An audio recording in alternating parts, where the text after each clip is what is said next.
बहुत पुराने समय की बात है। राजा भगवान श्री राम, राजा धर्मराज जैसे न्यायप्रिय राजा के दरबार में एक साधारण सा चरवाहा रहता था। वह राजा की गायों और बकरियों की देखभाल करता था।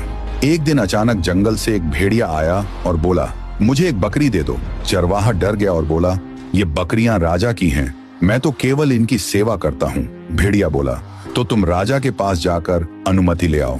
चरवाहा बोला, अगर मैं चला गया तो तुम झुंड पर हमला कर दोगे। भेड़िया बोला, मैं धर्म की कसम खाता हूँ, जब तक तुम वापस नहीं आओगे मैं इन बकरियों की रक्षा करूंगा। अगर मैंने धोखा दिया तो मेरी आने वाली पीढ़ी नष्ट हो जाए।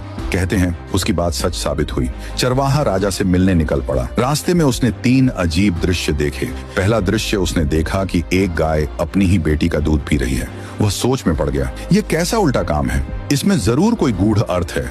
दूसरा दृश्य थोड़ा आगे गया तो देखा कुछ लोग बैठे हैं, कपड़े फटे हुए हैं, लेकिन उनके आसपास बहुत सारा सोना पड़ा है। चरवाहा बोला, इतना धन होते हुए भी ये लोग गरीबों जैसे क्यों दिख रहे हैं। तीसरा दृश्य फिर उसने देखा, एक सुंदर बहता हुआ झरना। पानी की आवाज बहुत मधुर थी। वह पानी पीने गया, लेकिन पास जाते ही तेज बदबू आई। वह पीछे हट गया और बोला, दिखने में साफ लेकिन भीतर से इतना गंदा। आखिरकार चरवाहा राजा के पास पहुंचा और सारी बात बताई। राजा ने पहले कहा, भेड़िए को अनुमति है, वह एक बकरी ले सकता है। फिर चरवाहे ने रास्ते में देखी तीनों बातों का अर्थ पूछा। राजा मुस्कुराए और बोले, जो गाय अपनी बेटी का दूध पी रही थी वह आने वाले समय की निशानी है। एक समय ऐसा आएगा जब माएं अपनी बेटियों की कमाई पर निर्भर हो जाएंगी और धर्म का संतुलन बिगड़ जाएगा। जिनके पास सोना था लेकिन कपड़े फटे थे, वे लोग अधर्म और गलत तरीके से धन कमाने वाले हैं। ऐसा समय आएगा जब लोग गलत कमाई में भी सुख ढूंढेंगे, लेकिन उनके जीवन से शांति और बरकत खत्म हो जाएगी। वह बदबूदार झरना उन लोगों का प्रतीक है जो बाहर से बहुत धार्मिक दिखते हैं, लेकिन जिनके मन में लोभ, अहंकार और स्वार्थ भरा होता है। दूर से अच्छे लगते हैं, पास जाओ तो सच्चाई नहीं मिलती।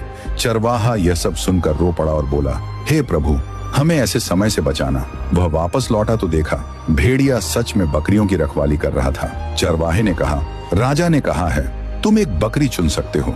भेड़िए ने झुंड देखा और सबसे कमजोर और बीमार बकरी चुनी। चरवाहे ने पूछा, तुमने यही क्यों चुनी?